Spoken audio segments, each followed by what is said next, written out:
episode 9. Wow, what an episode. You're going to like this one. This one really builds. Before we get started, I'd just like to ask, as I always do, if you could continue to help us grow the show. Tell everyone, tell your friends, tell your nana, post about it. Graffiti it on a high school mirror. Like and share. Get involved on social media. Tweet us, tweet about us. Anyway, I'm going on again. Here's episode 9. Pottervision, Pottervision, Pottervision.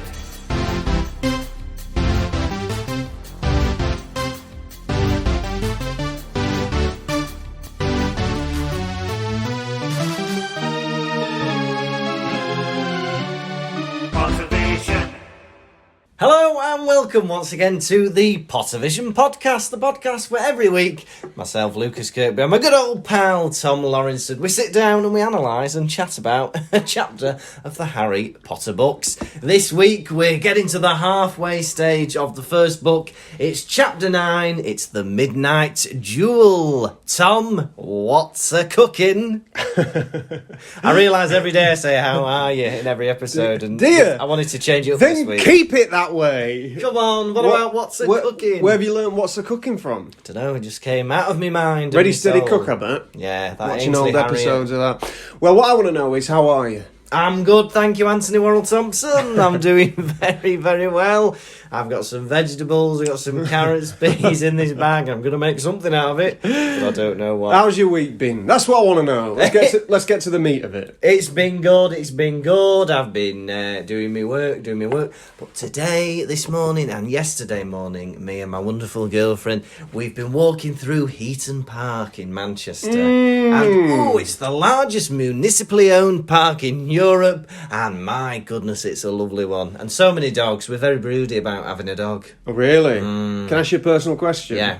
Was the weather crisp this morning? Was it crisp? It was crisp. It was very crisp. The dew was still on the grass. Sounds like a perfect autumn walk. Really You're nice. thinking about getting a dog? And, well, we know we're going to wait, I think. You're going to think about but it. Looking at dogs makes us want dogs. A big one, small one. One as big as your head. Is that a lovely bunch of coconuts? I don't know. I don't know. How has your week been, my fair Tom? Oh, you know me, Mr. Kirkby. Trials, tribulations, all my enemies shaking hands to conspire against me. Yeah.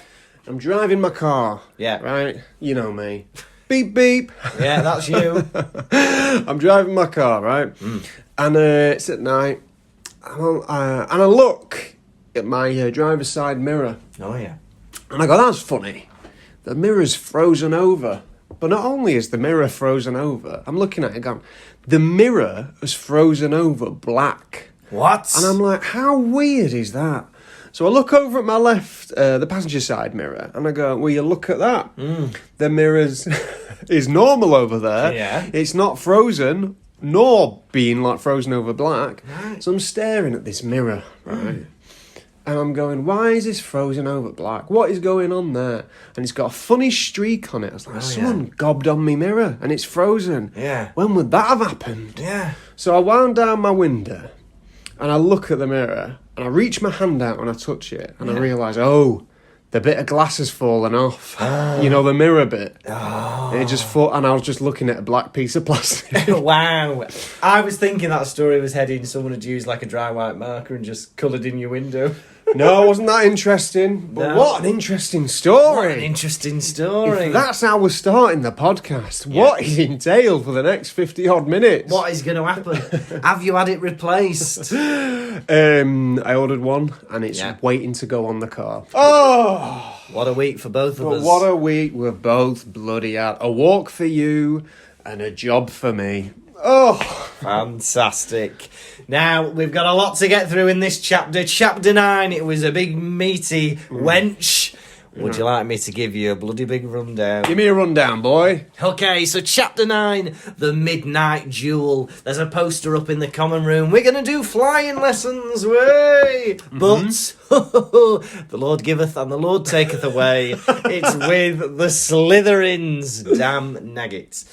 Now, they meet up with the Slytherins, and Malfoy's, being a bit of a poo face. And they're there, Harry is a natural. He shouts up, the broom goes up, he gets on it, it's fantastic. Neville Longbottom, not having the best of times. He's floating away. He's going up. Whoa! He's hanging off it. He falls down. He breaks his wrist. And Madame Hooch, the flying teacher, takes him off to the hospital wing.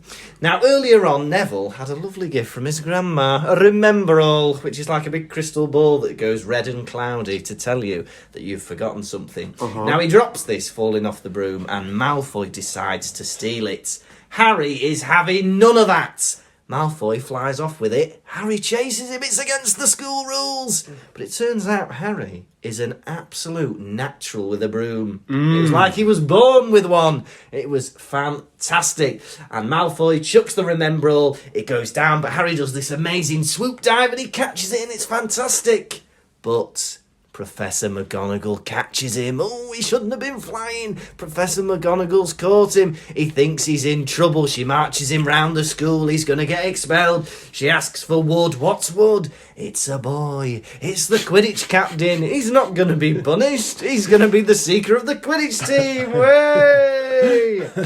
So anyway, next thing we know, we're in the Great Hall. Harry's boasting. He's bragging. I'm the first Quidditch player in the century who's got into the team in my first year.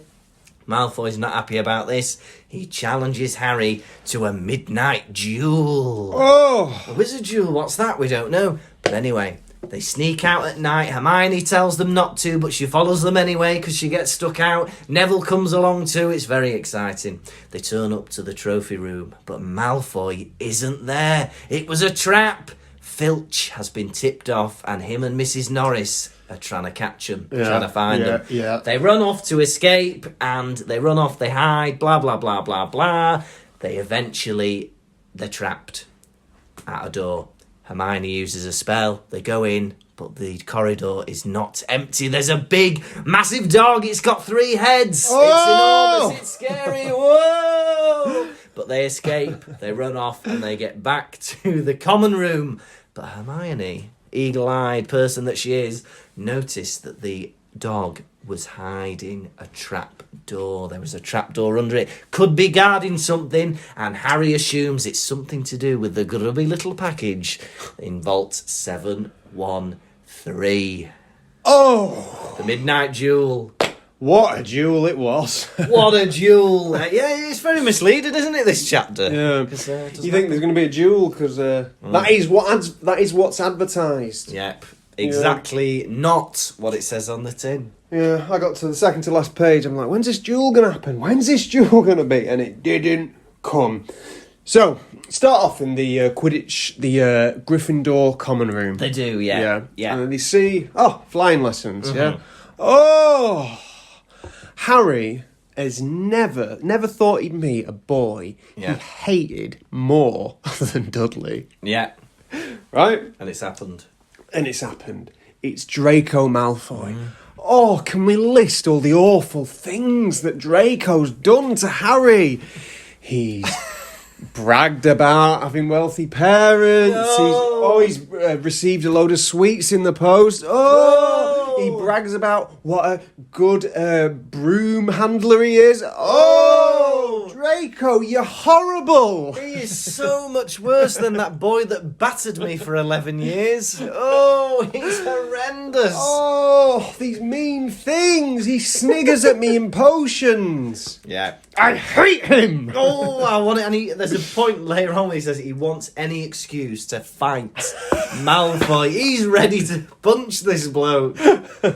But we are 2 weeks into school. Yeah. And I don't know why Harry's flip-flopped so much. Yeah.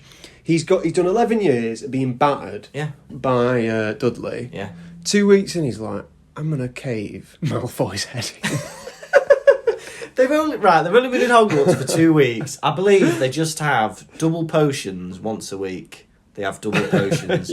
So he's seeing Malfoy once a week for a couple of hours, And across the hall at lunchtime and breakfast, oh, he's doing me head in, that bloke. Harry, calm down, it's fine. He's all even like looking at me. Don't like it. He's just so ready for this fight. Harry, I'm going to mention this a few times. Yeah. Harry does not come across well in any of this chapter. For me, I've gone off him personally. I don't want to read any more, but we'll get on to that. Yeah, he's the kind of... He wants an enemy. Yeah. This boy can't survive without an enemy. Sometimes you'll be out and about and you'll see a bloke and you go to yourself, he's looking for a fight. Yeah. You'll be out in Manchester or something, there'll be a bloke strutting around, talking to himself, wanting someone to say something to him so he can fight him. Yeah. Harry's the same kind of person. Yeah. He's going to be in a nightclub toilets at 1 a.m. You walk in, what are you looking at? The urinal. Right, we'll watch it. Honestly, I'm quite scared of Harry's aggression. They look at the post, they look at the notice on the wall, and it says, flying lessons with the Slytherins, and Harry goes, typical. Typical, no, it's fair, right? You Gryffindors, each lesson you're going to be sharing with another house, right? There's only 3 others. There's Slytherin, Hufflepuff, and Ravenclaw, right? At the minute, you're doing charms, potions, transfiguration, herbology, defence against the dark arts, history of magic. Only one of them is with Slytherin. You're getting a good deal so far. There's only 2 now with flying. Get over yourself, Harry.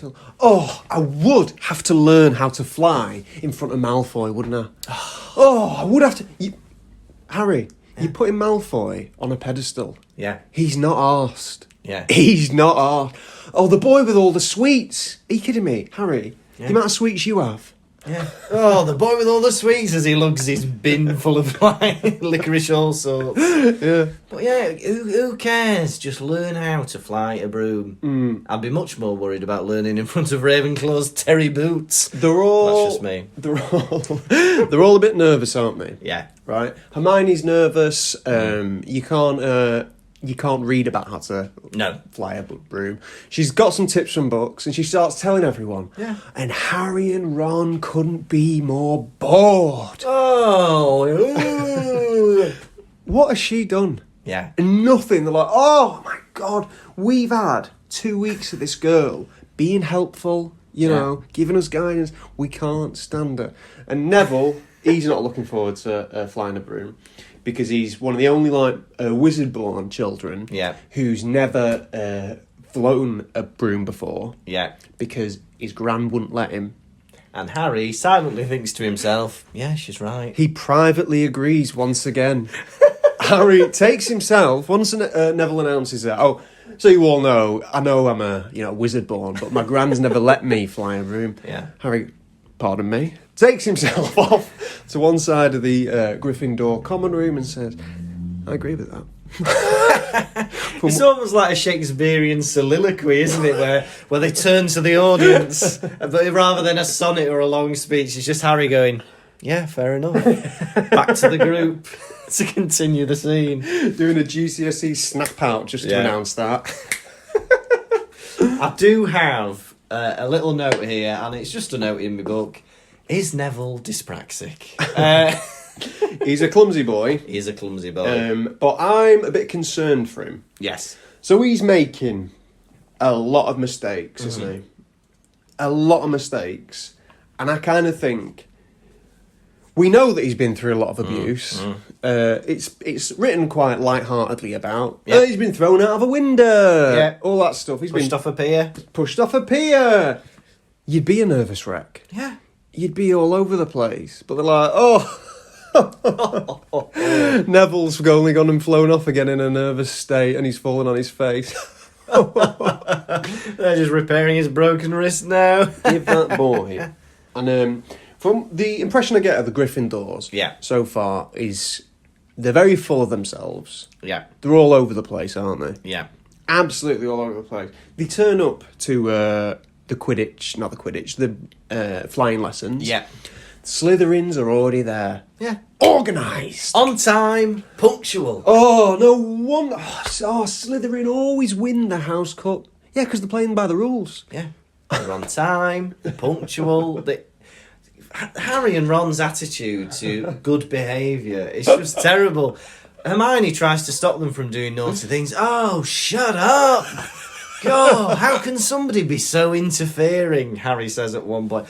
Oh, the Slytherins were there before us. Yeah, early start. This is a good example that you two should be following, Harry and Ron.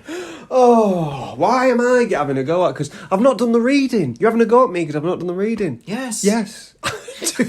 Oh, you're expecting me to remember what was in the books, are you, Professor Snape? Yeah. So they come out to the Quidditch. Oh, yeah. No, I keep saying Quidditch. The flying lesson. The Yeah. green. I'm guessing they're on the green. Yeah. Are they on the Quidditch green or are they on the... No, I believe they're just on a field. I know aren't from they? the field. I know from the film they're on the field. Mm-hmm. And they've all got the rubbish broomsticks out. Yeah. Yeah. Kind of reminds me a bit of school. You know, Oh, yeah. the textbooks you'd get at school. Oh, yeah. Or when you ever did like badminton at PE and your racket have like a hole in it or a string hanging off. Yeah. You'd hit a shot and the just shuttlecock would go through the frame. Or the science books where you wouldn't have a back or a front cover.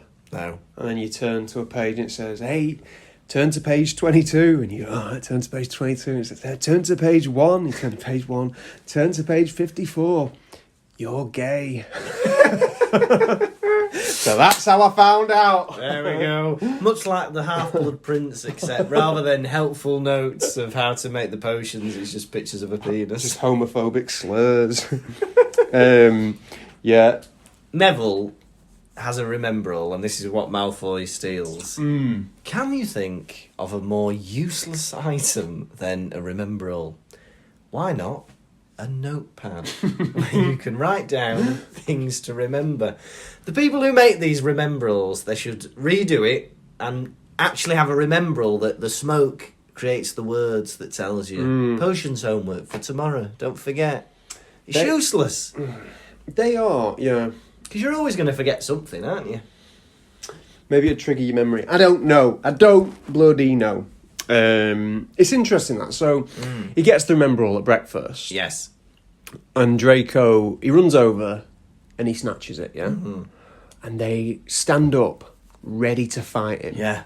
Yeah? Which teacher comes over? McGonagall. And he says, I was just looking. Yeah. Yeah, he was. Yeah. Kids do that. Yeah. I'm 11 years old. I'm feisty. Yeah. They want to fight him because he's got bad manners. We're going to punch him for not saying please. The amount this boy brags. What if Hermione was thinking about punching them too? Yeah. With the amount they tell her to shut up and they're always groaning at her. Yeah, exactly. Oh, Malfoy's such a big head. 5 minutes later. Yes, I'm the youngest player in a century. I am, yes. Nobody's ever done it, I'd say. You see, Harry and Ron in this chapter, what you can see, they're 2 weeks in, and they have struck up a friendship. Yeah. They've become fast pals, right? And I've noticed people like it, right? Yeah. People want to get involved. Hermione's like, hey, lads, I've learnt this. And they're like, shut up. And then Draco, he's seen them, and he's like, his two mates are two thickies. Yeah. And, he's bragging about, hey, maybe they want to hear how good I am at Quidditch. Yeah. I'm like, will you shut up before we punch you? What is the attraction? Because they are very rude at the minute, aren't they? Imagine Draco Malfoy having to write home to his dad and being, hey, Draco, how's school going? You're 2 weeks in. Well, I've tried to make friends with a couple of lads, who look like they're having a lot of fun, but they keep telling me to shut up. I told them how good I was at Quidditch, and they're not really interested. Oh, Draco, I'm sorry to hear that. Here's some sweets. Hey, lads, I got some sweets in the post. Do you want some? Oh, you! Bragging! I hate you! Yeah. Go away. But McGonagall picks up that Malfoy's got the remembrall, and she is on it when Harry is on the broom. Yeah. I feel like she's a very good teacher, and she is intervening early to stop events escalating. She's very good. If I was Dumbledore, I'd give her a raise. They get out onto the green. She goes, put your hand over the broom, Madam Hooch. Is this the first we've seen her? Yeah, the first we've seen of old Hoochie. With, what eyes does she have? She has eyes like a hawk. I believe they're yellow. Put your hand over your broom and say, up. Up! Up. Oh. Up! It's not funny, Harry. Harry is a natural. Yeah. He just says up. And he's amazing on the broom. Without having had any lessons, he just somehow knew what to do. But this makes me think, I'm thinking that for some reason, flying or the ability to fly is hereditary. Charlie Weasley was in the team. He was one of the best Gryffindor Quidditch players ever. Fred and George are in the team now. They're beaters. Harry's dad was good now. Harry's good. Well, Harry says, so he puts his hand over the broom and it instantly comes up and he thinks to himself, oh, it must have something to do. The broom must know whether you whether you want to fly it or not, or like your own confidence. So this boy has gone in with 100% confidence already. Yeah. Not doubting himself at all. Yeah. You think in previous chapters he was like, are you sure it's me? Oh, are they not going to, say they're going to put the hat on my head and say there's going to be some kind of mistake? Yeah. And he's gone, nah. With flying, this is something I'll definitely be able to do. What a turnaround, because only that morning he was like, oh, with the Slytherins, I'm going to fail in front of Malfoy. Yeah. 2 hours later, what's he done? I reckon he's got pissed. I'm the best. He's got a bit of Dutch courage, Yeah. drunk on pumpkin juice, he's ready to go. So then, Neville hurts himself. Yeah. Madam Hooch drags him off to the infirmary. Can I just say she is useless in a crisis? Madam Hooch, right? We're in a world where people can bewitch brooms and you can make a broom move, right? He's flying. She doesn't even give him advice. She doesn't even say, tilt the broom down, you'll come down. She just goes, come back, boy! and then he falls off. She's like, oh, right, better take you off to the hospital wing. Absolutely useless. Rubbish teacher. Any injuries at your school? Well, I tell you something. The only time I've ever broken a bone was at school. What did you break? A finger.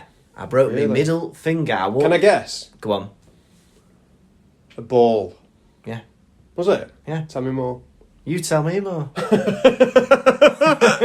What else do you know? How did that happen? What was going on? I don't know if you were inside or outside. What do you think? I want to say inside. Well, you're wrong. It was outside. Your powers have left you. It was. I walked behind a football goal, and somebody scored a goal, and it went through the goal and hit my finger. Really? And it was all like black and purple and swollen. And the teacher was like, "Oh, it'll be all right. It'll be all right."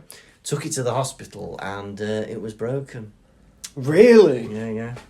But I was there for ages, much like Neville actually, because he doesn't come back that evening. And he says it was hours that they're at Quidditch at 3:00, and when they go back at 7-8 o'clock, he's not there. So he's been in the hospital wing for 4 hours or something. But then he says it took her a minute to fix his finger. Where have you been? Yeah, what have you been doing, or how long have you been waiting? It's taking 1 minute to do it. I've just been sleeping outside this portrait. But I had to wait because the doctor forgot about me. Right. Oh my god! So he took an X-ray of my finger. Yeah. I was waiting with my mum. It was about an hour then, and we were like, "What's going on? We're supposed to be waiting for this doctor." And he walked back into the room with a sandwich. And he was eating this sandwich. He went, "Oh, I'm very sorry. I've forgotten all about you." Oh my He god! went to grab his bloody lunch. Oh my god! So take me back. What year was this in? Maybe year 8. Year something 8. Like that. High school boy. High school boy. He's got his t-shirt and his jumper and his grey trousers. Yeah, hey, if you remember. Keen listeners will remember I had black trousers once I went to high school. And so you walk behind the goal post. Yeah. Ball hit you. Bash, yeah. Tears? No. Ow! Just an ow. And it was one of those where it kind of hurt and then it was numb and then it your just... wedding ring finger? Or the middle one, I can't remember. Your swearing finger? Yeah, exactly. It took me about 3 months to swear again. It was a long recovery. And that was funny because you only learnt swears in year 7 or 8, didn't you? That's true. It was new. The novelty hadn't yet worn off. I was swearing at everybody. I was like Mr. Bean in an open-top car in America, just swearing at everybody I saw. That's interesting. Yeah. Any other big injuries at school? Not you, other people? I'm trying to think now. I can't remember many crazy... Oh, there was a kid in primary school whose mum ran over his foot. That's fun. She dropped him off, Yeah. first thing. Bye, Mum. She drives off over his foot, and she didn't even stop. And he'd like broken his toe. Oh! His own mum had ran over his foot. Bye, Mum. Bye, Mum. Oh. Terrible experience. Similar scene happens in Police Academy. Does it? Oh yeah, hang on, it was in Police Academy. Sorry. Yeah, sorry. Bye, Mum. No, it did happen. Did you have any big injuries yourself or peers? I have never broken anything. I might have sprained a wrist or something by falling on it. Any big injuries? My sister Sophie broke her arm in high school. She was sat on some handrail and fell off. Oh yeah. But I was always jealous of the kids who did break limbs. Broken leg, you get the crutches, broken arm, people sign your cast. Yeah. I'd love that kind of attention. I remember you saying last week, yeah. You know, I think about it a lot to this day. Yeah. There was a point when I had a job once, and a lot of people have this sensation where they're in a job that they don't like so much. It's a full-time job generally after you've graduated uni, where you hate it that much that you hope on your way to work something happens to you that lands you in hospital. I used to have a job where I'd walk to work and think, ooh, I would love it if a car hit me just for a couple of weeks off. And you've recently had help with this, and you're now leading a much more fulfilling way of life. No, but it's like, if you're in one of these jobs, you've got to leave. Get yourself together enough money for like rent for a while. Yeah. And just start looking now for a new job. Get out of there, listeners. Get out. Yeah. Because it's not worth it. Life's too short, so why kill yourself? Yeah. It's never too late to have a change. If we've got any, middle-aged listeners, 40s, 50s, and you're thinking you're stuck in a dead-end job, a change is as good as a rest. Get out there. See what you can achieve. My mum, right, she retired from the world of banking a few years ago, and now she does what she's always wanted to do. She shows people round houses. She used to love watching Escapes of the Country, location, and now she has a whale of a time showing people round properties. Shout out Mrs. Kirkby! There we go, hello. Mother, who I've been told listens to this in the bath, so hello to you. Scrub-a-dub-dub, Mrs. Kirkby! Right, so now we've got that out of the way. So, yes, talk to me, boy. Neville leaves behind the Remembrall. He forgot to take it with him, ironically. Malfoy picks it up. Yeah. Harry gives it out. Harry goes, give it here, Malfoy! And then Malfoy says, how about I'll leave it somewhere he can find it. Oh no, in the film, one of my favourite lines ever, Malfoy says, maybe Longbottom should have given this a squeeze. He would have remembered to land on his fat arse. Wow. And in a PG film as well. Wow. Fat arse. What a thing to be said. And then he said, I think I'll keep it actually. Maybe I'll leave it somewhere he'll find it. And in the film he says, how about on the roof? In an Australian accent for some reason. He does not say that in an Australian accent. He does. He goes, how about on the roof? How about on the roof, Sheila? Why don't you put this Remembrall on the barbie? Put it on the roof. So Harry, go on. Harry's a natural. He's fantastic. Malfoy's good, he'll give him that. He'll give credit where he's due. Malfoy's good at flying. But Harry is fantastic. Malfoy chucks the thing up. He does this miraculous dive. He somehow knew what to do. Pulls up just at the right time, catches the ball, and McGonagall is amazed.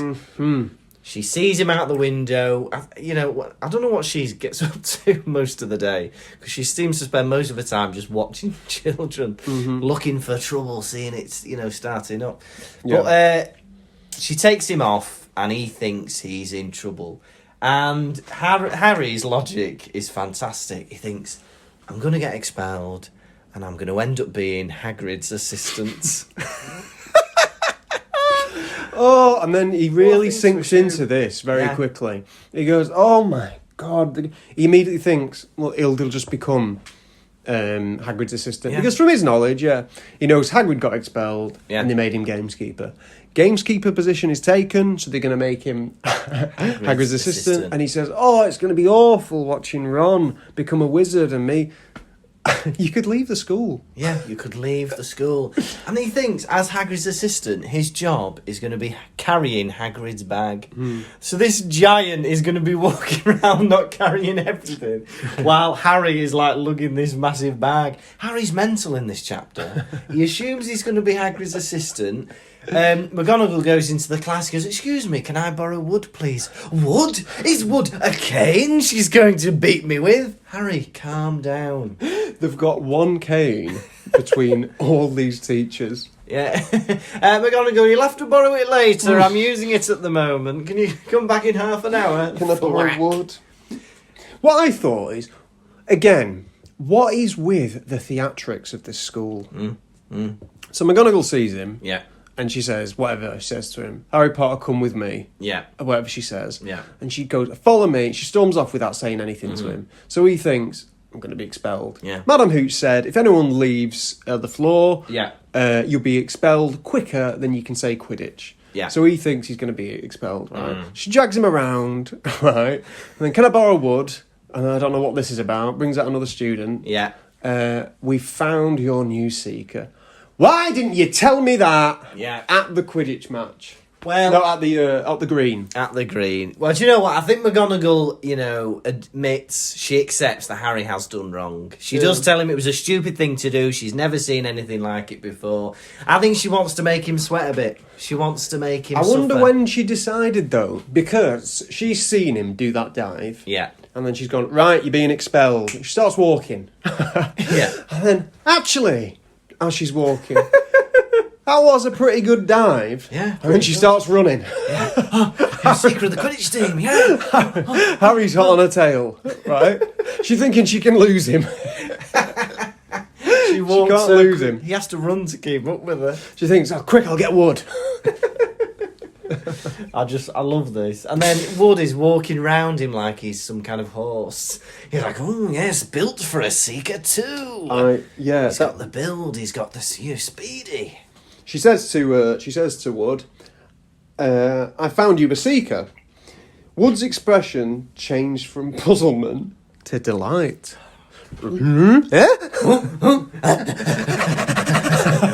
It's gone from Old Man Smithers to Room Full of Hamburgers. It's been fantastic. What's going on? Hamburgers. Seeker. It's fantastic.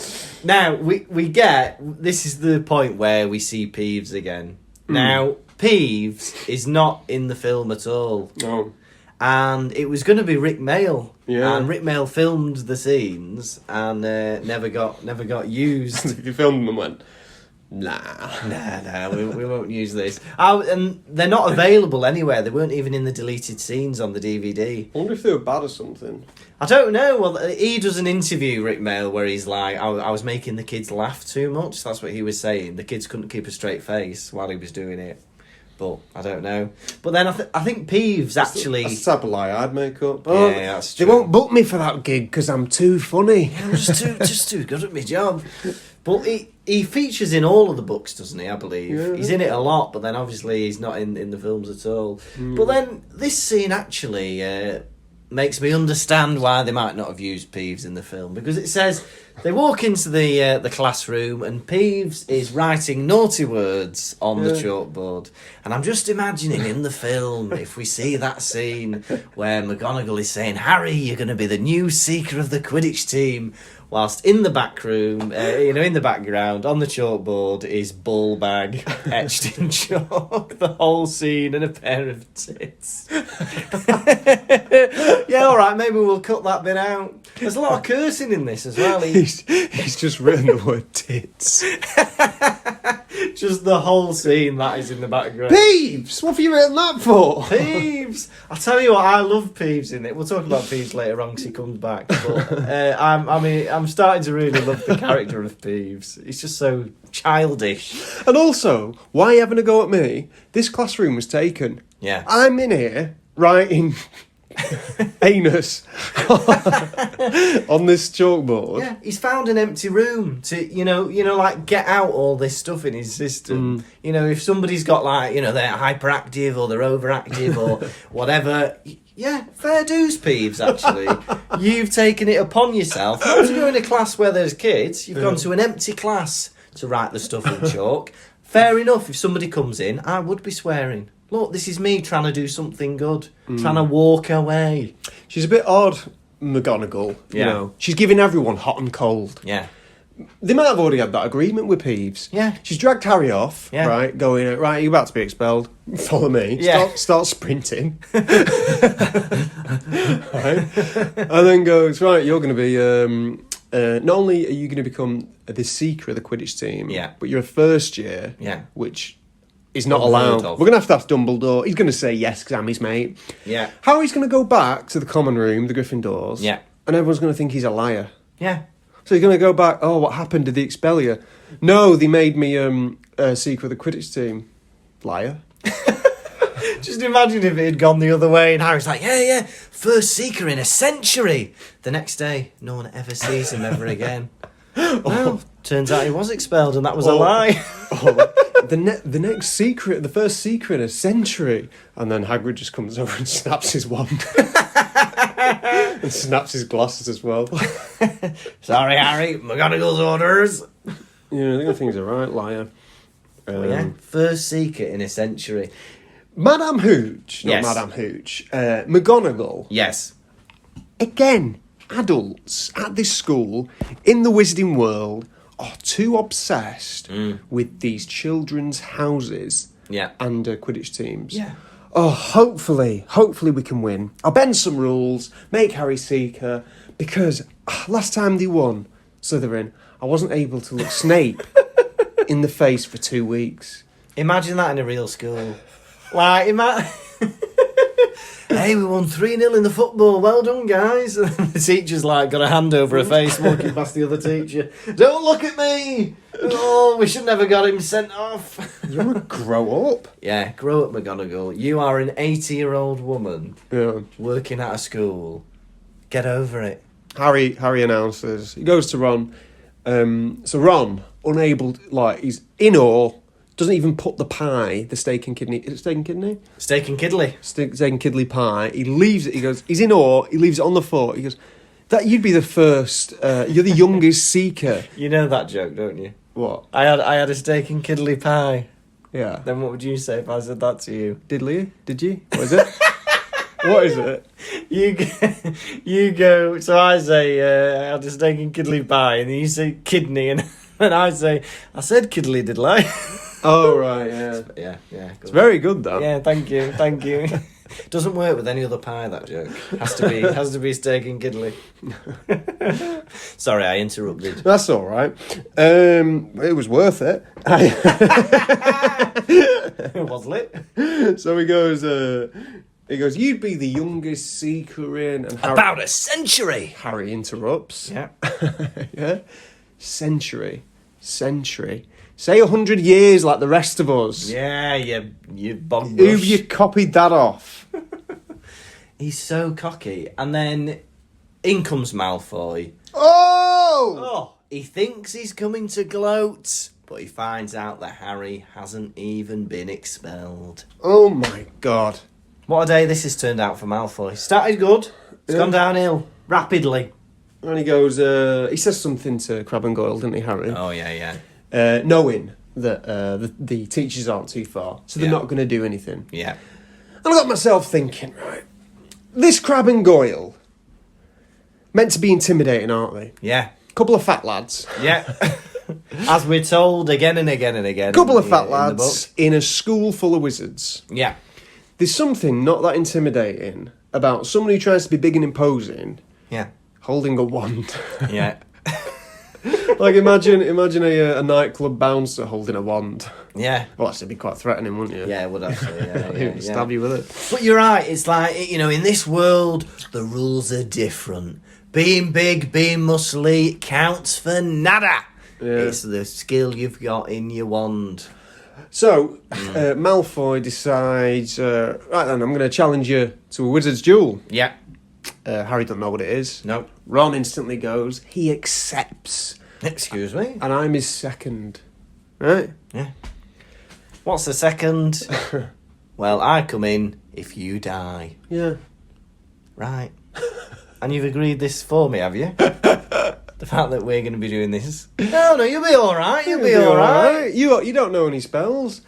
Well, I feel like if I was at this school, it'd be a bit too easy for me to shout if I had a cadaver.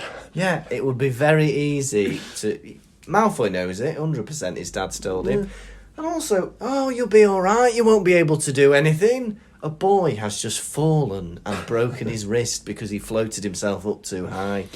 Anything could happen. There must be a thing at Hogwarts, because they can repair bones and stuff so easily. Yeah. People have like less regard for themselves. Well, they do. They've blown up a cauldron like last week. You know, how can they not think that this is going to be harmless? Neville just doesn't care about his own well-being that much. He's rolling down the stairs. Oh! I think I heard one. She said two. Whoopee! Flying off into the air. But it's like going to a shooting school and you're in the first week and you go, hey, let's have a standoff, let's have a gunfight. Oh, it won't be, it'll be all right. You haven't had any lessons in shooting yet, you'll be all right. 2 weeks in. They're too excited. Yeah. Yeah. They're getting ahead of themselves. Now, this midnight duel, right, it doesn't happen in the film. This whole bit is taken out. But I remember vividly the trophy room, sneaking around. How do I remember that? It was in the game. It was in the video game, the PlayStation 1 Harry Potter video game. This whole bit is in it, I think, where they sneak to the trophy room. I remember that very vividly. Tell me more. I can't remember anymore. I wish I could tell you more. Did she put up a fight? They are right. Yeah. Not following the rules. No. Harry and Ron. Yeah. They know the rules. Yeah. And they're not they're egging each other on too much. Yeah. The 2 weeks in, right? Yeah. They're rubbing off on each other. Yeah. And I love to see it. Yeah. Confidence. Two boys inspiring each other. They are, but Tom, I don't like it. I think it's gone too far. My goodness, at the end of this scene in the hall, they are horrendously rude to Hermione. They've agreed to meet Malfoy at midnight in the trophy room. We're going to meet, we're going to have a wizard's duel. She goes, no, you're going to get caught, you're going to lose points for Gryffindor. A fair objection, right? She goes, I couldn't help overhearing. Ron goes, I bet you could. Sarky bugger. And then, at the end, Harry goes, it's none of your business. And Ron goes, goodbye. I think it's one of the rudest things to say to somebody. One of the rudest interactions. It's just to go, goodbye, just when you've had enough of talking. I've given out some bye-byes in my life. Have you? Tell me one. What happened? I don't know. It's just like you meet a lot of weird people on the comedy circuit. Yeah. And sometimes you don't want to shake their hand, so instead I'll just go bye-bye and walk off without giving eye contact. Fantastic. But it's funny. So Harry is infuriated by Hermione. He says he's never met anyone as infuriating at her. Yeah. Right? It also says Harry hisses at her. Well, I think it's the other way around. I think they described that Hermione hisses like an angry goose, but he's furious with her. So they're sneaking out for this duel. Oh, yeah. And they are wearing dressing gowns. Yeah. If I'm going to have my arse kicked, I want my dressing gown on. Yeah, I do not want to be in that hospital wing without comfy pyjamas, so I'm going to go in them. You ever done something naughty like that, like snuck out when you weren't meant to? In school, not really. There were like a few things we did that were a bit naughty. Like, did you ever go on like a trip away, like to some hall or something where you stayed over? People playing pranks. There was like time where you know, like I wasn't involved in this, but we stayed over at like it was like a team building camp thing where you do like rock climbing and canoeing and stuff like that. But I remember two people had a sword fight with a plank from a bunk bed. Where, you know, like... Yeah. You can just pull the plank off. The slats out, yeah. It's like the guard, isn't it? Like, to stop you falling out of bed. And two people got them out and started, like, jousting and chasing each other down the corridor. And that was, like, late at night, and we got in trouble for that. I think that's the closest I've, like, been to Hogwarts. One of those, like, similar places where you go... Yeah. I want to go to one of these places now. One of these halls that you just go to. And It'd be so fun. You do canoeing. It was called Glancing. We went to one. We went to one called Borwick Hall, I think it was called. Borwick Hall. Borwick Hall. We didn't go for that long. The year above us in primary school went for like a longer period of time, like 7 days. I think we went for like 4 days or something. And a lot of stuff happened there. Oh, what happened? It was, we did one thing, like canoeing in the water, yeah? So we're all in the water doing the stuff. And there was, maybe it was like a trainee teacher, but you know, sometimes they'd just be like, all of a sudden, now there's a man in year 5 with you. A man who's not that old. Yeah. And they don't really tell you what he's doing. Yeah. Maybe, he's not a teacher's assistant, but he's like, I don't know, maybe he's a trainee Training or something. up, yeah. Whatever. But he came along and he brought this umbrella that sucks up water. It was like a water pistol umbrella. Right. So like, it suck up water. Yeah. And he was shooting canal water in our faces. Like, dirty canal water was going in our mouths and Mental. stuff. It was horrible. And this bloke, he got a bit too crazy, this bloke. He was, I don't know, he was doing stuff like that. Yeah. One kid, like we just sat around doing nothing. Yeah. He was building a little, like a twig teepee. Yeah. Twigs. And he comes over and just kicks it over. This bloke. Yeah, proper. Maybe he was in year 5, but maybe he was like, you know, that film with Robin Williams where he grows up 4 times as quick. Is it called Jack? Yeah. Maybe that was him. Maybe he was actually an 11-year-old boy, but just looked 44. One day, we were doing this activity that was very, I don't know, it got us out of breath, whatever it was. Yeah. Running around playing. We all run inside because Yeah. we're about to have the evening meal or after, and we go in and there's a load of cups of orange squash. Oh, lovely. Orange cordial. So we all run in and we go, oh, brilliant. Yeah. And we all start drinking them. We're all out of breath. Like, oh, perfect. I couldn't imagine a better treat right now than orange cordial because I've gone the day without any liquid for some reason because you don't need to give kids water, do you? No. The teacher comes in, Miss Brooks, and Yeah, she starts screaming, going, "Who said you could have that?" And we were like, "Was it not for us?" She goes, "Well, it was, but who said you could have it?" It's fucking squashy nutter. Who do you think's paid for your bloody position at this school trip, you mad cow? Us! Yeah, and what did she respond to that? Send us home. There was also one boy on the first day, before nightfall, was laying in his bed crying because he was homesick. He didn't want to be there. And I had no understanding of that at all. No. I was like, I don't know what you're bothered about. Yeah, it was really weird. Like, we also used to go to a place every October half term with my drama group outside of school. Yeah. But when I went when I was 5, and because I was so young, my mum went with me. And but I think that was a strange experience. But yeah, my mum used to take part in all the things for a couple of times. That's fun. Yeah, until I was trusted to go on my own when I was the ripe age of 6. But it's funny, like. Did your mum or dad ever come with you on a primary school trip? No, never. No, but did you have that where parents would help out if they needed a few extra people? Yeah. I remember a couple of things. I remember in reception we went on a school trip. I remember this vividly. My mum gave me £1 for something. She was like, "Oh, here's £1 if you want to buy anything." She put it in the back of my thing. Yeah. And this is reception, so we'll go in, and we got there, and I've got so many memories of adults talking to me when I'm a kid and just having no idea what they're on about. Yeah. So we're in reception, lining up waiting to go on the bus. Oh, yeah. And then this girl comes over, this teacher's assistant, must have been like 17 or something. Yeah. She starts like saying stuff at me, and I'm like, don't know what she's saying. And she spins me around, opens the back of my backpack, and just takes the £1 out and puts it in her pocket. Yeah. And I didn't even think anything of it. I was like, I guess I don't have anything. Do you ever know what happened with that? No. Another boy on this school trip didn't bring any food. His mum hadn't sent him with a packed lunch, so he had to share half the teachers. That is so sad. I know. Right, well, that's the end of this episode of the Pottervision podcast. I don't think I can carry on. What a sad story. It was funny though on the boy who was homesick on that story. Yeah. That I just said. His mum came and picked him up the same night. Yeah. And I remember thinking, what?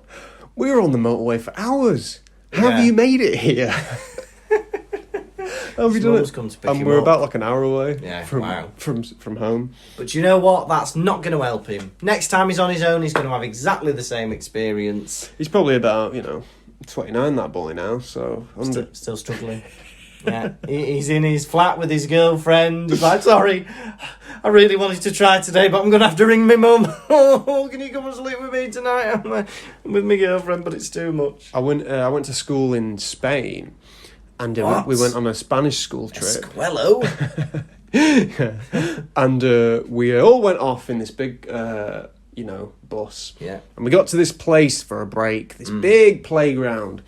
And all the Spanish kids started taking out snack. Oh, yeah. Juice box, a bit of fruit, yeah? Yeah. This German boy, Oh, yeah. not understanding, thought it was lunchtime. Yeah. Thought it was lunchtime at 9 a.m. Yeah. And he gets out his full lunch and starts eating it. Yeah. Right? At lunchtime, he's in tears. Because he's got nothing. How old was he? 10, 9. Oh, bless him. Yeah, he was a big boy though, and he wore the same tracksuit every day for 2 weeks. Wow. Yeah, I didn't know if he was washing it every night. I doubt it. Right, Tom, I don't know what your experiences of school trips, but people aren't doing laundry cycles during it. He's there just like doing a hand wash in the sink. Oh, I can't wear it 14 days in a row. Give me the hairdryer, give me the travel iron. Look, let me get this right for tomorrow. There we go. Have you got that trouser press? I need to get these trackies sorted. Right, enough about your life. Back to Harry Potter. Now, they wait. They sneak out. Hermione is sat there like a Bond villain, waiting. She's got the light switched off. She's sat there waiting like Blofeld with the cat. Turns the light on. Where do you think you're going, Mr. Bond? Yeah. She follows them out. They tell her to bugger off. She follows them out. They get trapped. Fat lady's buggered off. She's gone on one of her nighttime excursions. Uh-huh. Right, we don't know what she's up to. Next, they find Neville asleep on the floor. What is going on? He needs a notepad and pen. He doesn't Forgot need the to password, remember. didn't he? Forgot Yeah. the password. But to be fair, that password was Caput Draconis last week. Now it's Pig Snout. Is it going to change every week? Why? Yeah, it's been 2 weeks. Why do they need to keep changing it? Yeah. Like, if I knew the Slytherin password, Yeah. right, I was at Hogwarts, and I'm going to go. I know the Slytherin password. Yeah. All right. I go over, Yeah. strawberry laces, I say. Yeah. And it opens. I go into the Slytherin common room, and they go, what do you want? Don't know. Oh, sorry.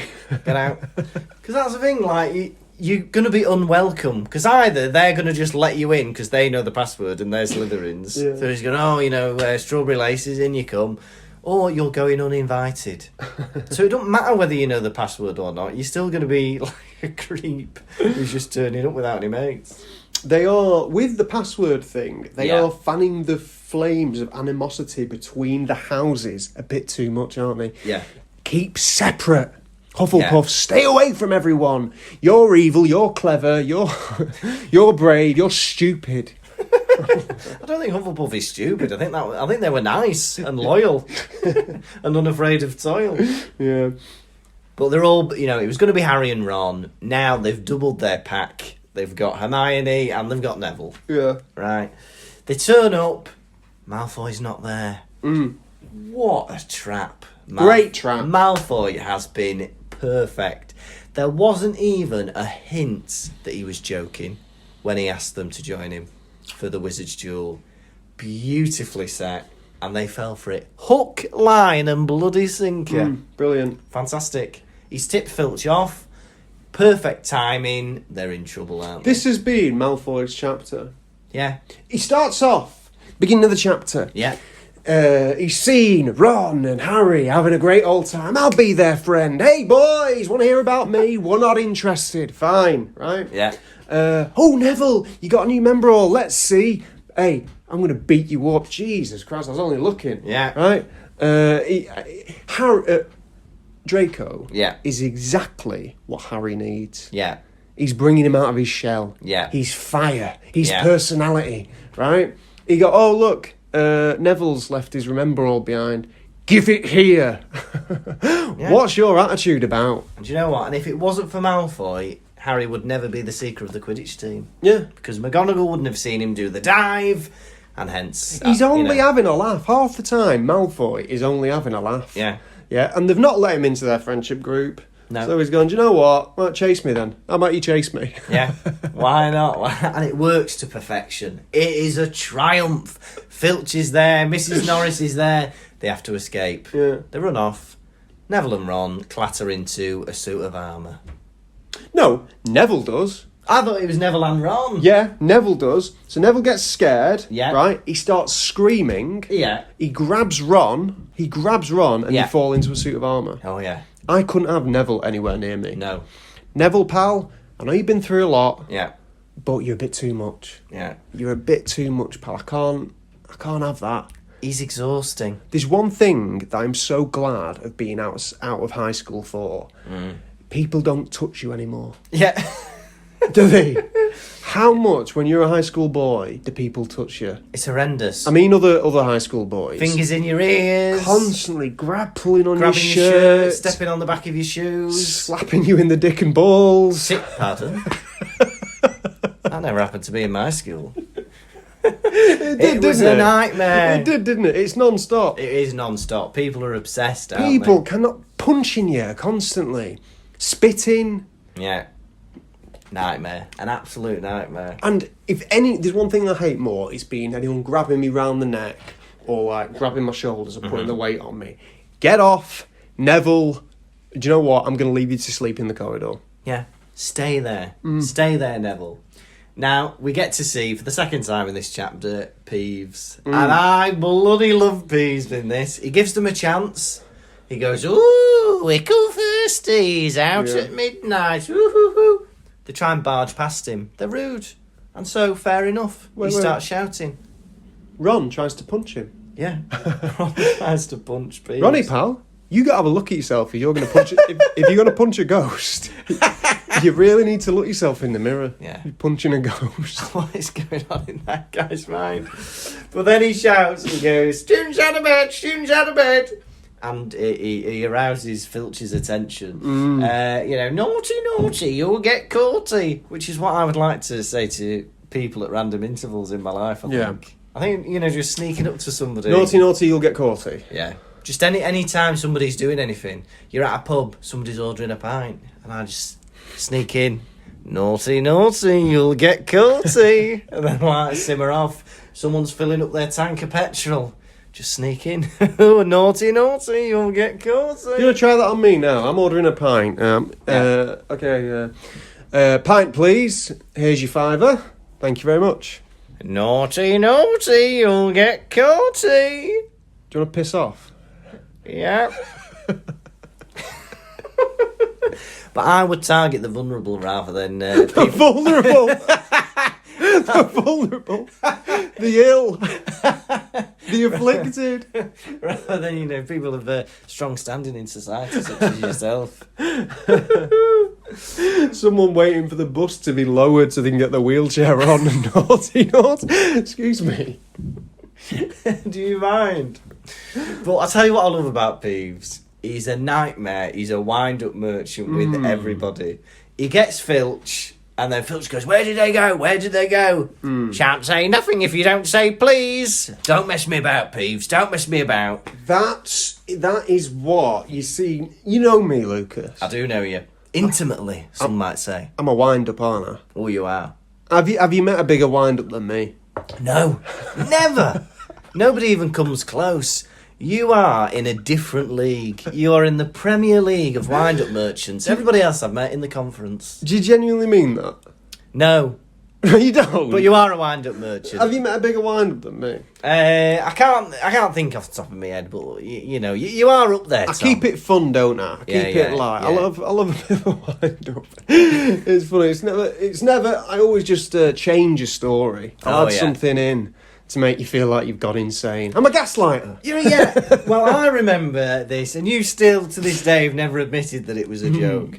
But we were once driving to Edinburgh or something, and you convinced me that I was once driving with you. No, the story was... Yeah, go on. You were driving Yeah. on an emergency tyre on the motorway, which is illegal. Yes. Yeah, and you were driving about 80 miles per hour. Yeah. Is this the carrot story? Yes, it is. Yeah, okay, keep going. And you didn't remember. And you were, oh, no. We were driving to Hull. Yeah, we were driving to Hull to do a show. Yeah. Organised by Jed Salisbury. Shout out, Jed, how you doing, boy? Hey! Yeah, and I said, I've remembered it vividly because along the way you were eating carrots. I wasn't. But this is the wind-up thing, right? No, you told me that I was eating a raw carrot that had the green stuff coming out the end. Yeah, the green leafage. I would never eat a carrot. Right, First of all, I don't even remember eating a carrot, right? But second of all, even if I did, I could just about believe I ate a carrot in front of you. You're annoying me now. It would never have the leaves on the end. You're annoying me now. The carrot would because you'd bought a bunch of them didn't. at a roadside stall. I didn't. And you're eating them as like a bit of to get some carbohydrate in A roadside stall? and some vitamin in you before you did a gig. This is absolute balderdash. They're a little bit muddy. They weren't. This is. But the point Collie, was, not you drove Collywobble. on the motorway with an emergency tyre on. Yeah, and that's the story I didn't want to tell. And and I'd like everyone who knows you to be cautious of driving with you for that. Thank you, and The leafy carrots that you eat. that is both the tyre is true, the carrots are not. Please do not tell the DVLA. But the point is, Yes. right, listen to me now. The point is, I love a wind up. You do. But Peeves, when I was reading him, I was like, I hate this. Oh, I'm the opposite. No. Talk And to me. It all goes down to the accent and the rhymes. Oh, It's yeah. I don't like it. I think Yeah. it's a bit impish. Yeah. And he's very old, Peeves. How old? I'm guessing he's old. Yeah. A lot of the ghosts are hundreds of years old. Yeah, that's so he's true. very old. So when someone starts doing baby talk, Oh, yeah. I think something's not right with them. Yeah. I think you've got something a bit horny about you that you need. Yeah. Have a cold shower, pal. Yeah. Well, These are kids. well, yeah, and if he's, constantly drawing genitalia on blackboards, yeah, maybe he's a bit of a deviance. Yeah. We don't know what's going on. Get him out the school. Get him out the school. Get him out of the school. Because I'm thinking, right, I wouldn't put it past him. He's flashed someone, hasn't he? 100%. I reckon a minimum of 10% of the Hogwarts students have seen Peeves's peen. If you've seen Peeves's peen, contact us at pottervisioncomedy@gmail.com. Right. And then, so they evade him, don't they? Yeah. And they find a door. Yeah, locked. Lohomora. Alohomora. In. Why lock any door in Hogwarts? Is that the best they've got? Alohomora? Hello, Homora. Hello. Hello, nice to meet you. Maybe that, yeah. But I think that's, if they really want to keep the kids safe, they know people are going to go sneaking around. The Fred and George are about. They're going to have a look in that corridor at some point. You need to put up a bigger trap than just a lock. I reckon Fred and George have been at that door. Do you reckon? I'd be tempted to go up to the door. Yeah. And just not give it a knock. Hello? Isn't that? Woof. Woof. Right, there's a dog in there. We won't go in. Mystery solved. They go in the door, they look up and they see a 3-headed dog. It's enormous, this dog. 3 sets of eyes looking at them. Yeah. Right. They start screaming. Yeah. Dog's looking at them going, hello? Yeah. Hello? They run off. Yeah. What is Dumbledore thinking? Dumbledore. Yeah. You're guarding a hatch, right? Yeah. There's better ways. There's 100% better ways. Dumbledore is a wizard that can create, he can create force fields, he can create, explosions, traps. Why is he getting Hagrid to just find a dog? Dumbledore, you've got a lot of robes on you, pal. Keep it on your person. Yeah, why is he not in his office? Oh yeah, on his person. Exactly. Just in his breast pocket. Not sure what he does during the year. Yeah. They've not thought it through, have they? Right, and I was thinking, all right, I've got to guard this hatch. Oh, I know who I'll ask to help me guard this hatch. My best friend Hagrid. Hagrid, I've got a hatch I need to guard. What should I do? Dunno, I've got a dog. Yes, that will do. I could ask Hades if I could borrow Cerberus. Yes, that sounds like a good plan. Cerberus will do. Wait a minute, I'll just find me sacrifice and then I'll have the dog for you by Tuesday. Right. Lucas, you're thinking about getting a dog. I am. How often should you walk a dog? At least once a day. Maybe twice. They recommend twice a day, don't they? Once in the morning. They recommend. Once in the mid-morning. Would you ever consider leaving a dog on a hatch for 2 school terms? No, I wouldn't. I think that's irresponsible. And Ron is right. He says later on, that dog needs exercise and it doesn't need to be in a castle. I mean, that's not the first thought I would have, Ron. But, yes, you're right. Ron's right on the money. Yeah. Ron is right on the money. That's abuse. It is abuse. Dumbledore, that's abuse. 100%. That hall isn't long enough. One thing, that dog is going to lose the muscle in its legs. Yeah. It's not going to be able to walk properly. It's going to be like those floating people on Wall-E. Where their bones go bad. They're floating around on the chairs. Wall-E. You love using that description. No, I don't. I used it once in an awkward situation. There was a situation. We did You're not going to tell this story. We did a gig in Leeds, and there was a girl. Shout out if you're listening, girl. How are you, boy? Where there was this girl in the audience who'd broken both her legs in a skiing accident. Yeah. And she was contained to a wheelchair until maybe she broke her hips as well. Something. Don't know. Both She her couldn't legs, walk, though, yeah. but she'd lost the muscle in her legs, I guess. Yeah. While it was repairing, and then you went to her. Hey, you're like them people from Wall-E, and then she went. What? And he goes, the great big fat people in Wall-E confined to a chair who don't have bones in their legs. That's you.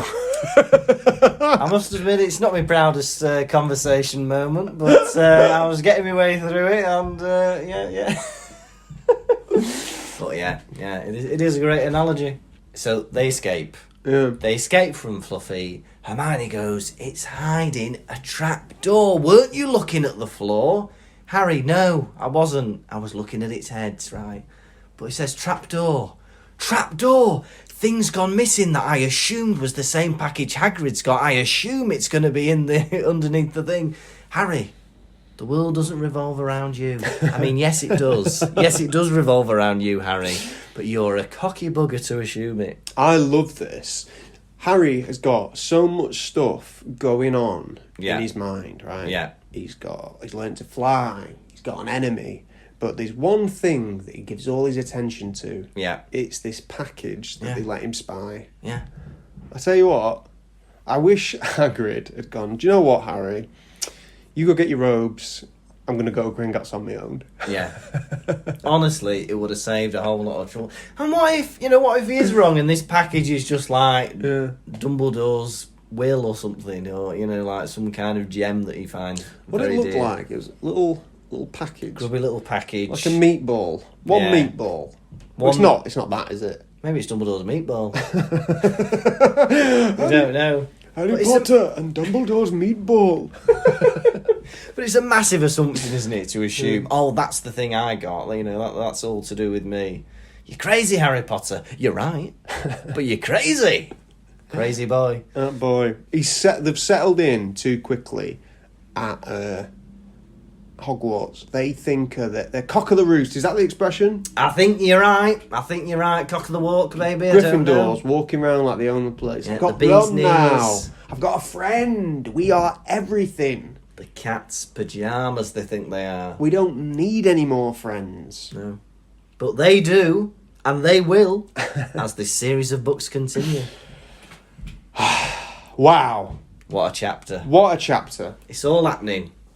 What a chapter. I loved it. I loved it too. Right. How many three-headed dogs out of 5 Yeah. are you giving this chapter? Do you know what? I absolutely loved this chapter. It's ramping up. There's loads of stuff happening. We've had the threat of a duel. We've had he's Quidditch seeker of the Quidditch team. He's flying about. He's escaping from Filch. We've got this three-headed dog, and everything seems to be coming together. The characters are great. I love Filch. I love Peeves. I love McGonagall. We're seeing a different side to her. She's a bit more kind of on their side. I bloody thought it was great. Full of action. Full of fun. I'm not going to give it 5, but I'm going to give it 4.5 three-headed dogs, which I believe is 13.5 heads. That is some good maths. Right. Now, this chapter, Yeah. I loved it. A lot of character development. Harry, he's something else, isn't he? His attitude's all over the place. It's up, it's down. I love Harry, I hate Hermione, I hate Draco Malfoy. I'm going to look after Neville. Yeah. If anyone insults Neville behind his back, I'm going to beat him up. He's got a soft space in his heart for Neville. Draco Malfoy wants to get involved. He's a troublemaker, isn't he? He is. He loves it. Ron, he's a bit scared, he's a bit timid, but he's up for a fight. He's encouraging. Hermione's there. She's just trying to be part of the boys, Yeah. They're having fun. Can I be part of the fun? No. A lot of fun. Three-headed dog. I'm giving this chapter 4 three-headed dogs. Yeah. 4 three-headed dogs out of 5. Very good, very good. So a very fun chapter all round. Now, Yes. are you ready for the quiz? Normally I am, but it was a longer chapter than normal, and you've got a glint in your eye. I'm a bit scared. Ding! There it is. And Right. but I'm going to do me blue best. You ready? Yes. All right, here we go.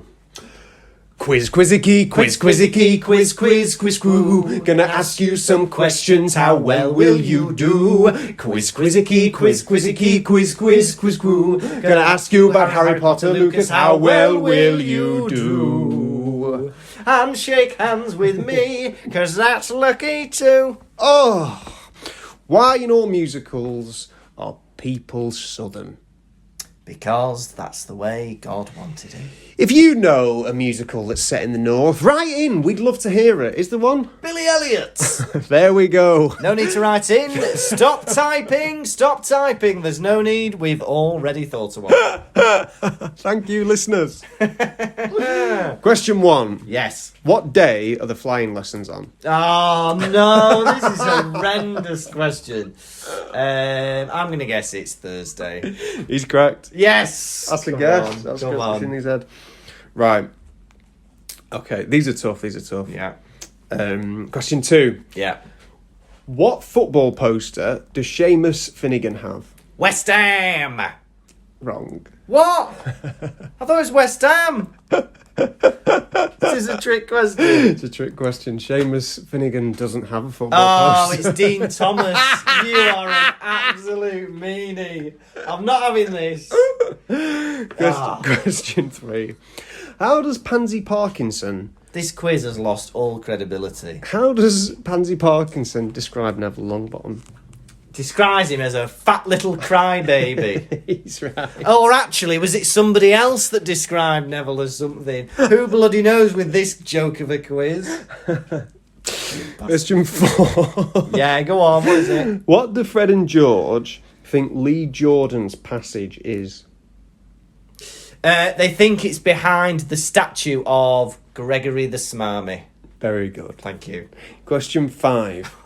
What is the new Gryffindor password? Pig snouts. Very good, but unfortunately you didn't win the quiz. Well, this has left a very sour taste in my mouth. I'm going to watch my step when I'm with you next week. Cool. What? Oh, quiz, quizzicky, quiz, quizzicky, quiz, quiz, quiz. Gonna ask you some naughty questions. How well will you do? Quiz, quizzicky, quiz, quizzicky, quiz, quiz, quiz, quiz. Gonna ask you about Harry Potter, Lucas. How well will you do? Some questions will be tricks, you big boogaloo. The handshake rolls over for another week. There we go. Pottervision. It's time for our newest segments of the show, Hedwig's Droppings. I'm going to change it every week because I'm not happy with the theme tune. Oh, it's very catchy, that one. Thank you. Well, you've got a theme tune for your quiz, so I think I need a theme tune for Hedwig's Droppings. You know what I did with my quiz? Go on. I prepared one. That's true, yeah. All right, well, I'll have a think about it before next week. So it's Hedwig's Droppings, the part of the show where people send in things and we read them and we answer questions and stuff. What's Hedwig dropped off for us this week, Lucas? He's dropped off a few messages for us. The first one, we've had a message from Steve, who contacted us via the website, and he tells us, I have just listened to episode 8, The Potions Master, and really laughed about the fact that Snape wants to be Defence Against the Dark Arts teacher, but hasn't got the training. He didn't have the qualifications. Good point, he says. But he asks us, if you two had jobs in the wizarding world, what would they be? Ooh. It's a good question, What have you thought about? Well, I don't know. I was thinking, mirroring with my work, I could be a teacher or work in a school. But you know what? I would love to work in Ollivander's wand shop. Yeah. I think if I had the skills to do that, to be able to pick a wand and to see somebody's first flick of a wand and, the magic of that moment. Yeah, I'm going to stop you right now. What? Wanding is a family business. Hey, Yeah? I could marry into it. You're going to marry Ollivander? Yeah. I don't see it happening. I'm going to woo him over a period of 3 years and then hopefully he will propose. I'd do something a bit more humble. I'm thinking librarian. Yeah. I'm thinking, trolley lady, something like that. Something that you don't seem to need magic for. Yeah, but, that's true. Even though you had magic abilities, you'd do a non-magic needing job. Yeah. Fantastic. Well, thank you very much, Steve, for getting in touch. Now then, we heard from him a couple of weeks ago, and he's been back in contact. It's the prisoner of Azerbaijan. We hope they're treating you well in there. We hope you're getting fed and all that kind of stuff. And hopefully you'll be released soon. Now, he's skipping ahead a bit, the old prisoner. He was reading about the Goblet of Fire today. And he says, about the kids coming from different schools. Yeah. And he said, when you were at school, did any kids ever show up at your school who were at a different school? Or did you have interactions with other schools on a school trip? He then goes on to tell his own story, which I won't repeat because it's very graphic, about some kids in his school beating up some goths. So it's a very interesting story. Thank you for sending it in. Maybe that's why he's in an Azerbaijani prison, we don't know. Go on, prisoner. Did you ever mingle with other schools? I remember they, in about year 1, they brought in some kids from a different school just for them to interact with us. Yeah. Just to see what that'd be like. They buddied everyone up in our year. They went, here's one for you, here's one for you. Yeah. And I remember thinking, I'm not into this kid at all. And I quickly ditched him. Brilliant. I went and hid for break. Yeah. I remember we had a visit from it was for the French department. We had some students from Brittany, which I think... Pronounced Britain.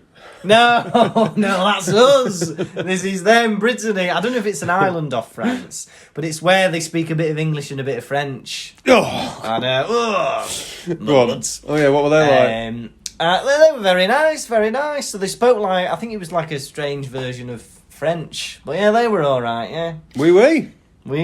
Si. But yeah, I'm trying to think. I remember going on school trips. We went to Ireland on a ferry once. And then we were with schools, but they were naughty, that other school. Don't be mixing with them, they're naughty. Are they? Oh, they're loud, they're rude, they stand on the chairs, not like children from our school who are good. Be good, everybody from our school, you're representing the school. I got accused, right, I was in year 8, right, when we had a colouring competition on the ferry, right? Yeah. Here you are, kids, colouring competition, right? I handed mine in. Somebody had drawn some genitals on mine, and Yeah. I got accused of drawing rude things on my colouring competition, and I was very rude to the man who was investigating. Because he was like, he worked for the, Stena line or whatever, and he was like, hey, what will the captain say about this?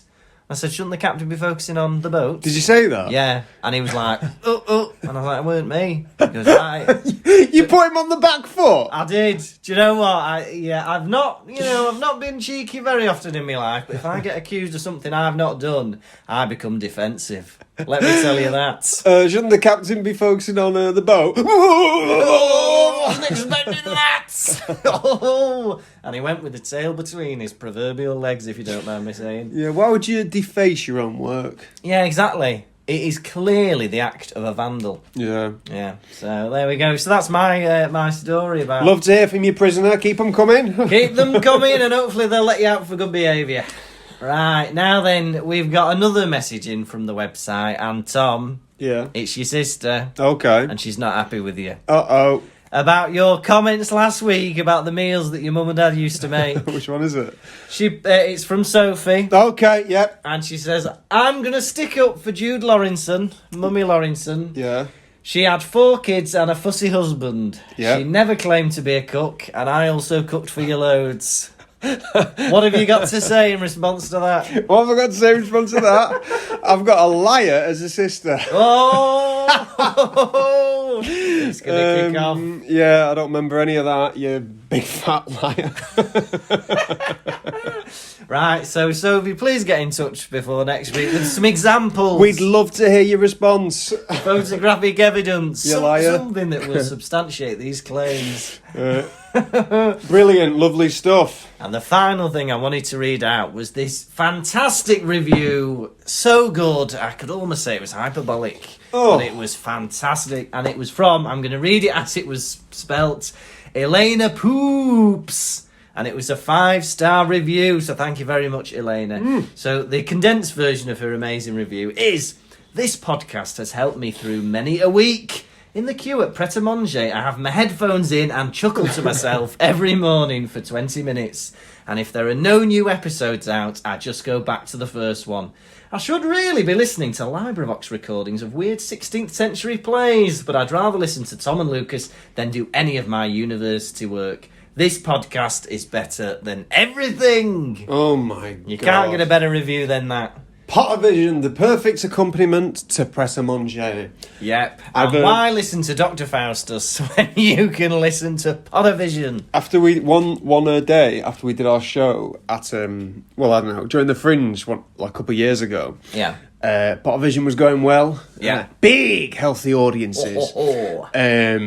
I was walking down the street holding a coffee. Yeah. Listening to my headphones, and this woman stopped me immediately. She was like, excuse me. And in my head, I'm like, she probably wants a bloody photograph, doesn't she? She's seen Pottervision a couple of days ago. She probably wants a photograph. I pull my headphones out. I go, what is it, dear? She goes, where did you get that coffee?